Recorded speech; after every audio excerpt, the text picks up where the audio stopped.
আমাৰ চেনেলৰ সমূহ দৰ্শকলৈ স্বাগতম জনাইছো আৰু আপোনালোকলৈ আজি এই ভিডিঅটো আৰম্ভ কৰিছো। যিসকলে আজি প্ৰথমবাৰৰ বাবে চাইছে তেখেতসকলক অনুৰোধ কৰিছো যাতে আমাৰ চেনেলটো সাবস্ক্ৰাইব কৰি দিয়ে আৰু হেকত লাইক আৰু শেয়াৰ কৰিবলৈ যেন নাপাহৰে।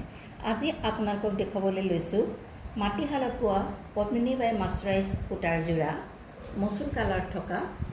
আপোনালোকক দেখাবলৈ লৈছো এইখন হৈছে চাদৰখন এনে ধৰণে পাৰি দিয়া আছে আৰু এইখন হৈছে মেখেলাখন।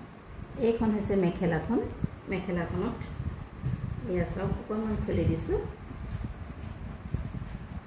মেখেলাখনত কিমান লাগে ফুল থাকিব।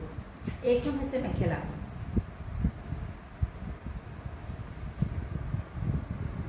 আৰু এইখন আপুনি চাদৰ দেখিলে ইয়াত কোনো ব্লাউজ পিস নাথাকে। এই কাপোৰযোৰ হৈছে মাটিশালত বোৱা পদ্মিনী বাই মাছৰাইজ সূতাৰ জোৰা। আপোনালোকলৈ আগবঢ়ালোঁ এই কাপোৰযোৰ মূল্য হৈছে 550 rupees অনলি। আপোনালোকৰ যদি পচন্দৰ ভিতৰত পৰিছে তেনেহ'লে অতি সোনকালে আমাৰ হোৱাটছআপ নম্বৰত বুকিং কৰক আৰু আপোনালোকে আমালৈ কল কৰিও বুকিং কৰিব পাৰে। হোৱাটছআপ নম্বৰটো ডেছক্ৰিপশ্যনত দিয়া আছে। মাটিশালত বোৱা মসুৰ কালাৰৰ পদ্মিনী বাই মাছৰাইজ সূতাৰ এই জোৰাটো আপোনালোকলৈ আগবঢ়াইছোঁ। ইয়াৰ মূল্য হৈছে মাত্ৰ 550 টকা।